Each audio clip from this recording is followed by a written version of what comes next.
Hi everyone, Lori here. So as you know, we're in self-isolation and looking for things to do, and there was so much talk about my crazy banana cake this morning. I'm gonna show you all how to make it. Give you some valuable cooking tips, and then you can make it for me.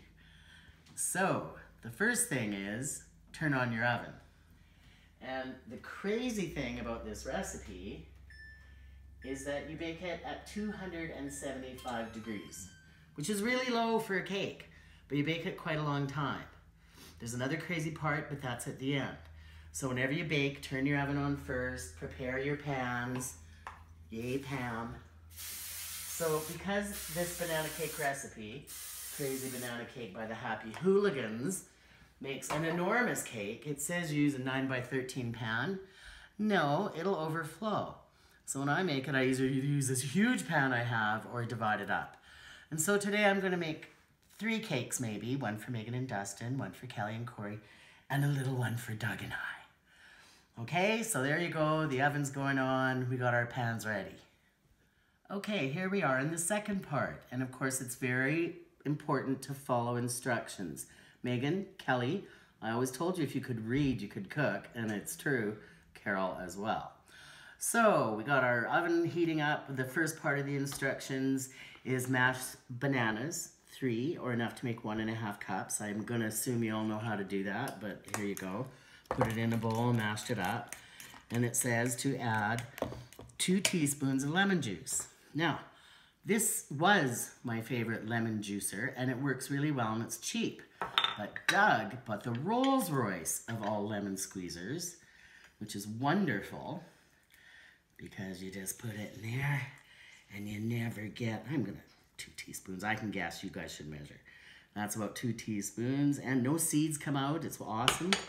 Mix that together, that just gives the bananas a nice brightness that you'll notice in the cake.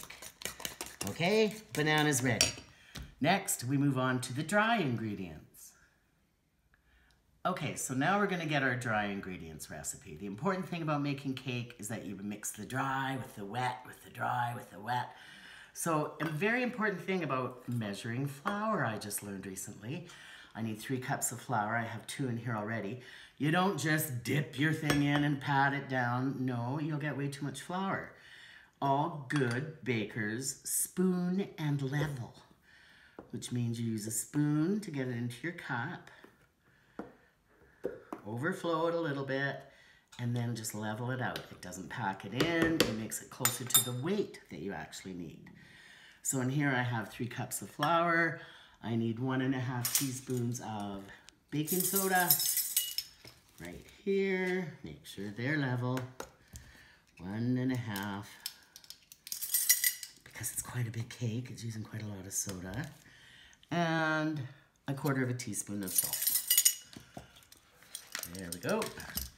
There's our dry ingredients. And what I like to do is just take my measuring spoons and mix them all up. You can whisk them if you want, you can sift them if you want, but just mix them all up. Okay, now we're gonna move on to the next part, creaming the butter and sugar. Happy birthday to me, happy birthday to me, happy birthday dear Lori, happy birthday to me. Of course, that's twice you do that. I forgot in part 1 to make sure you wash your hands first, which I did, and put up your hair, which I also did. Cleanliness and all. Okay, now we're going to part 4, which is creaming the butter and sugar. When you measure sugar, it's not the same rule as flour. You can just dip your cup in there and throw it in here. So in here, I have 3/4 cup of soft butter, and 2 cups of sugar.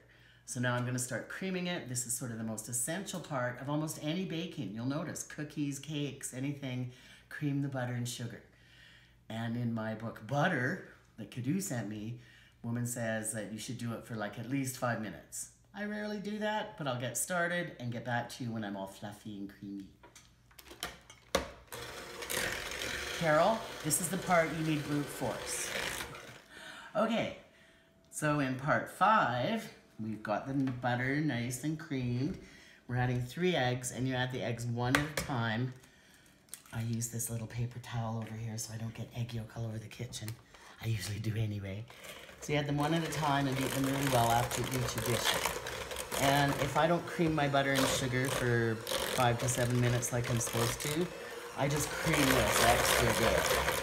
So it's really nice and fluffy. And then the last part of this step, oh, that's fun, is adding your vanilla. Of course, I have the best vanilla in the world.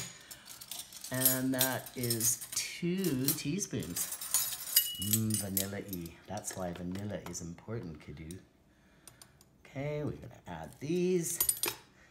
2 teaspoons of my lovely white vanilla from Mexico. Mix that all up. Oh, it smells so good. There's nothing like the smell of butter and sugar and vanilla.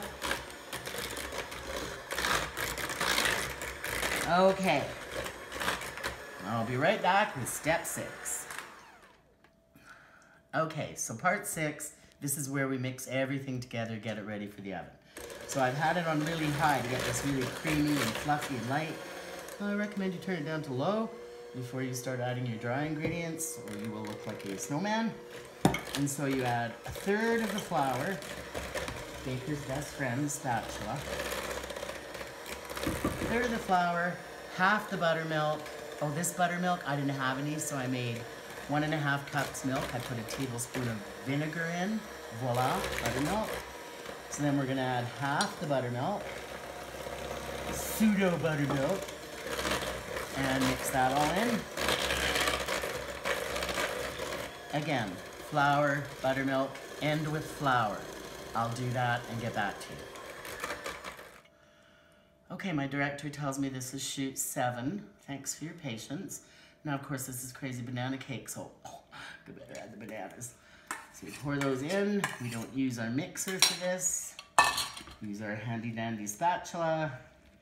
Just mix it all up. I'll tell you right now, even if you didn't add those bananas, this cake in here is delicious.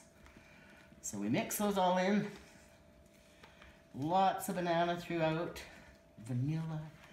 And into the pans they go. 275 degrees. Now my recipe says for an hour, an hour and 10 minutes, but that's for the whole thing. Like, look how much batter is here. I'm telling you, even if you put that in a 9x13, it's gonna overflow. So we're gonna put it here, here. Remember, they rise. Oh, and ducks. Don't forget the icing. What? Talk about the icing. I'll get there. Okay. Here we go.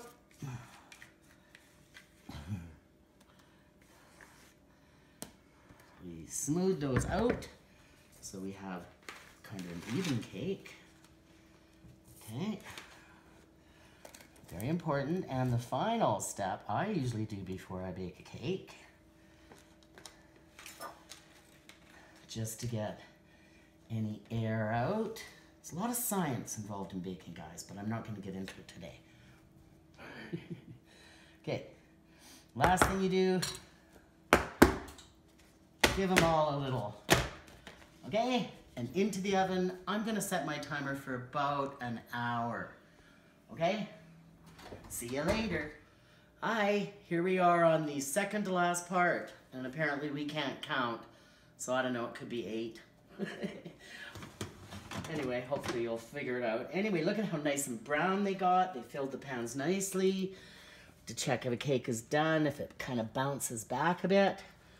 And of course the old toothpaste pick test. If it comes out clean, it's cooked. So we're gonna take these puppies out. Now this is the really crazy part. We've baked them, now they're gonna go in the freezer for 45 minutes. So I have to take mine downstairs. But put them on a towel, because in my freezer, they'll probably be near plastic bags and Ziploc containers, and you don't want them to melt. So take these out. In order that I can take them both downstairs at once, I'm going to put them on a cookie sheet with my towel. And there you go. You don't have to follow me downstairs. You won't believe what my freezer looks like. It'll probably take a while to find space. We'll be back to ice them in 45 minutes.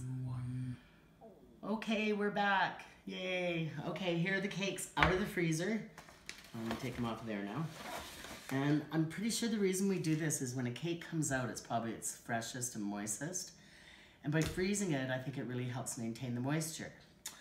Now there are a couple things I think I should mention. I think in part 2, if you can find that, where I was telling Megan and Kelly that they can cook if they can read.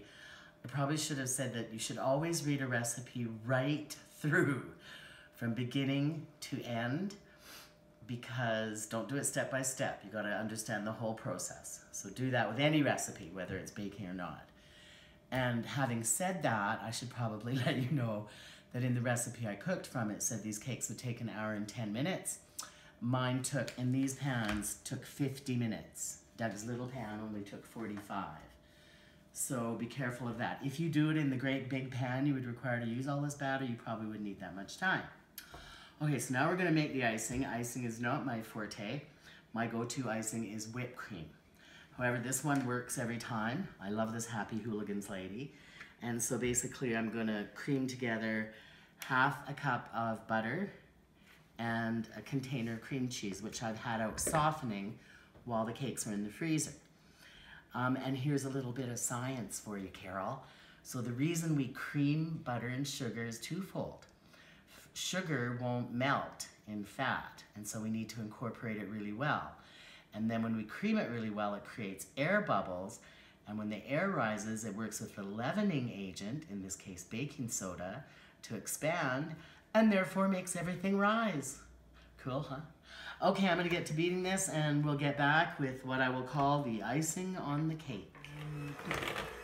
Okay, so once the butter and cream cheese are all creamed up together, very slowly add in, well, the recipe calls for 3.5 cups of icing sugar. And once again, this recipe works for me. So you do that, use your spatula to scrape it all down. And then just keep whipping it for a while. It's one thing I've learned about all buttercream ice creams. So now I'm gonna turn it up. Or buttercream frostings. Is kind of the longer you beat them, sort of the fluffier they get. And the more delicious. This also makes a pile of icing, but our Happy Hooligans lady says, too bad, I like it really thick. If you don't, you could save it for something else, put on your cinnamon buns in the morning or whatever, but what the heck, let's just do it all. So there it is, gorgeous. I'm just gonna slap that on the cakes, jump in the car and deliver them to my darling daughters and their husbands.